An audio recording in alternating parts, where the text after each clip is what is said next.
आज होता सुट्टीचा दिवस, तरीही शाळेत जावं लागलं आणि पटापट नाश्ता बनवून रेडी व्हावं लागलं। हॅलो, मी शीतल, टेस्टी मोमेंट्स मध्ये तुम्हा सर्वांचं मनपूर्वक स्वागत करीत आहे। उन्हाळ्यात पावसाचं आणि ढगाळ वातावरण असून सुद्धा सकाळी उठून शाळेत जावं लागलं, तेही गव्हर्नमेंट हॉलिडे असताना। त्याचं कारण असं झालं की शाळेमध्ये आहे सामाजिक अंकेक्षण सुरू। सामाजिक अंकेक्षण म्हणजे इंग्रजीमध्ये सोशल ऑडिट।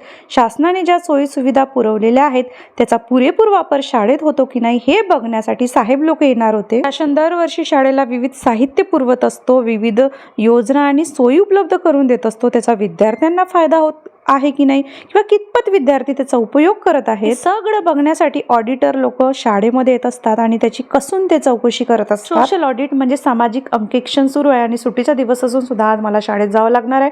तर पटापट मी उठली, तयारी केली, आवराआवरी केली आणि काय भाजी पोळी बनवायची म्हणून आज मस्त ठरवले की जबरदस्त बढिया पोहा बनवायचा आणि तोही आज एकदम मोहरीच्या तेलातला आणि सरसोच्या तेलातला पोहा। तुम्ही नक्की बनवून बघा, खूप टेस्टी आणि मस्त वाटतो। महाराष्ट्रात राहून कांदे पोहे बनवता येत नाही असं क्वचितच आहे महाराष्ट्रामध्ये कोणी असेल। पोहे भिजवले, त्याच्यातच मी हळद आणि मीठ घालत असते। इकडे फोडणी केली जिरा मोहरीची, कढीपत्ता घातला, त्याच्यानंतर मिरच्या कांदे घातले, टोमॅटो घातला आणि नंतर पोहे घातले, मस्त एकजीव करून घेतलं आणि वरतून भरपूर अशी कोथिंबीर पेरून घेतली। बरेच जण फोडणीमध्ये मीठ आणि हळद घालतात, परंतु मी जेव्हा पोहे भिजवते ना त्यालाच त्या पोह्यांना हळद आणि मीठ लावून घेत असते। तर याच्यासोबत आणखी काय खाता येईल आणि हेल्दीही आपला नाश्ता होईल असा विचार करत असतानाच मला आठवलं की फ्रीजमध्ये गाजर, काकडी आणि मुळा पडून आहे।